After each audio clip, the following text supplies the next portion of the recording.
This path is reaching a milestone of 7 years. So I'm hoping that this milestone for me can become one for you guys. So 7 years ago, I was moving into a new house in a long-term relationship, going to law school in suburbia. And I was not happy.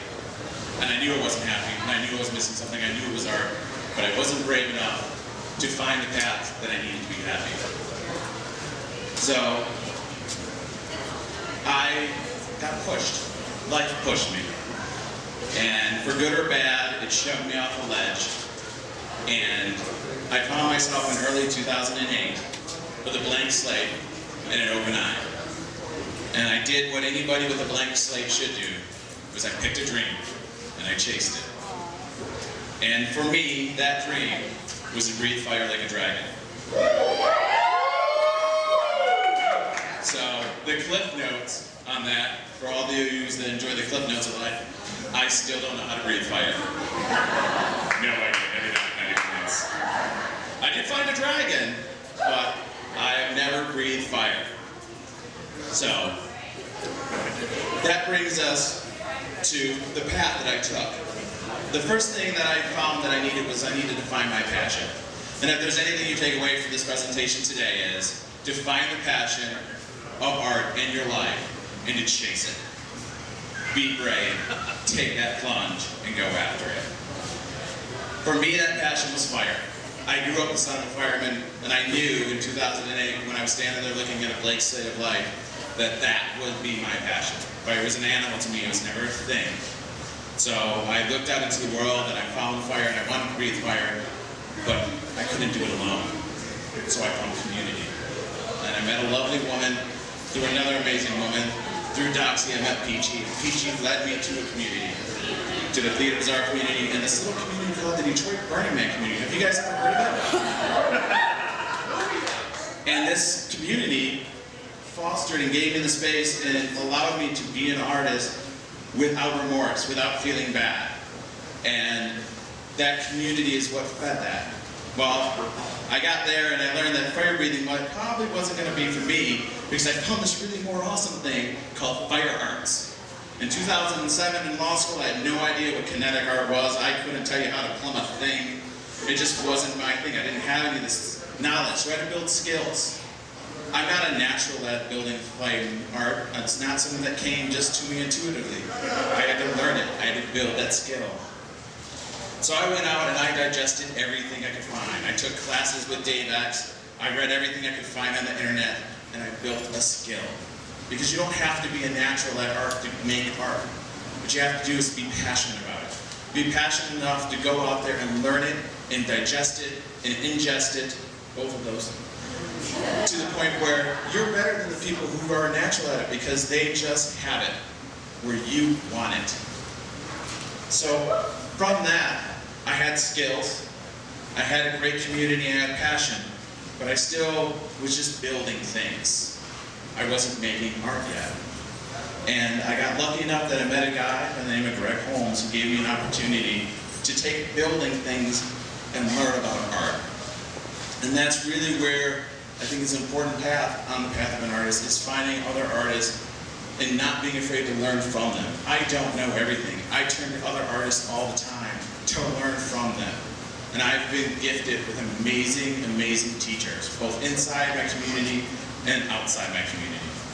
And Greg taught me about presentation, aesthetics, which, interestingly enough, sometimes you miss that. You're like, I can draw this really well, I can spin this really well, but if you don't have flow, presentation, details, and just that fine edge, sometimes you miss art.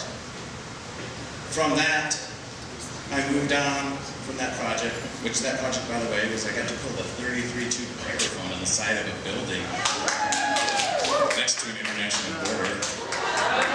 Love that part. And that took me to a point where now I knew how to make art, but was I still making art? Was I still building things? And another person stepped in my life, a really important person to me, that actually will speak to you guys later today, Ryan Doyle.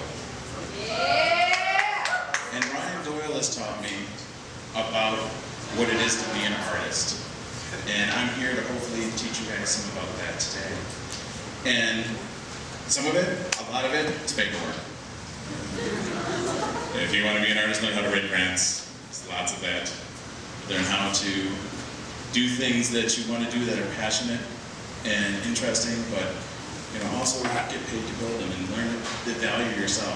Sometimes as artists, we don't put value into what we build something and we don't value it. Make sure you value the things that you make. But also, give your things that you make a voice. Art should be a conversation. Art should be a dialogue. Art shouldn't just be a thing. Sometimes it's nice just to make pretty things, but also make your art about something, about conversation. Sometimes the conversation is political. Sometimes the conversation is just teaching kids. I don't know if some of you guys may have seen a project I built, Lake in a Box. Woo! Lake in a Box was an interesting project, had no political statement whatsoever.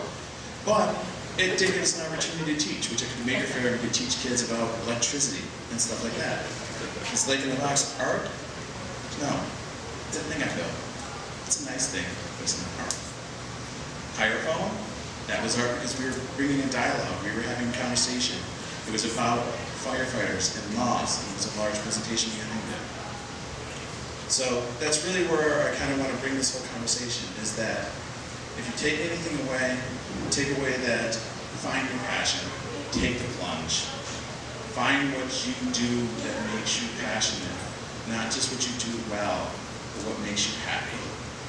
And when you do that, when you make something, give it a voice, bring a conversation,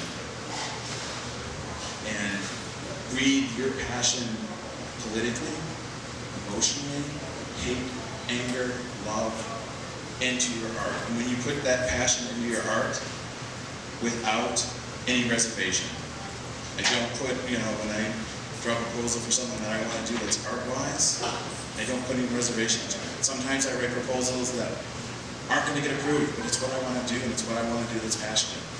And I found myself in a place that with that skills and the passion, that I find myself making something art-wise at least 10 months out of the year. And that's a realization I had when I got this ready for you guys today, is that I'm at the point where I make art prolifically. I make art all the time. I make art in small things and big things, sometimes with people and on my own. And I hope to someday make art with you guys. So. Yeah.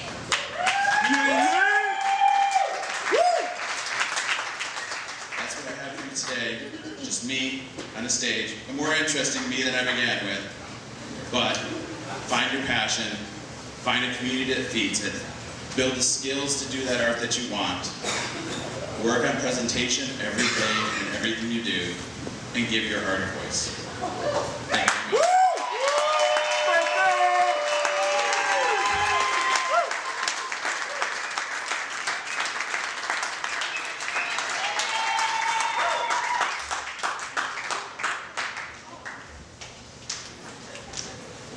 Next up tonight, we have Miko. In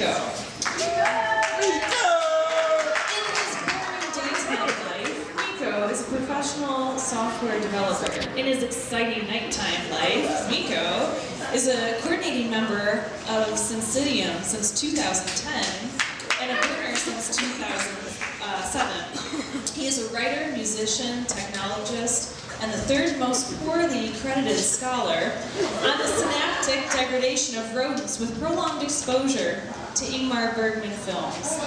Please join me in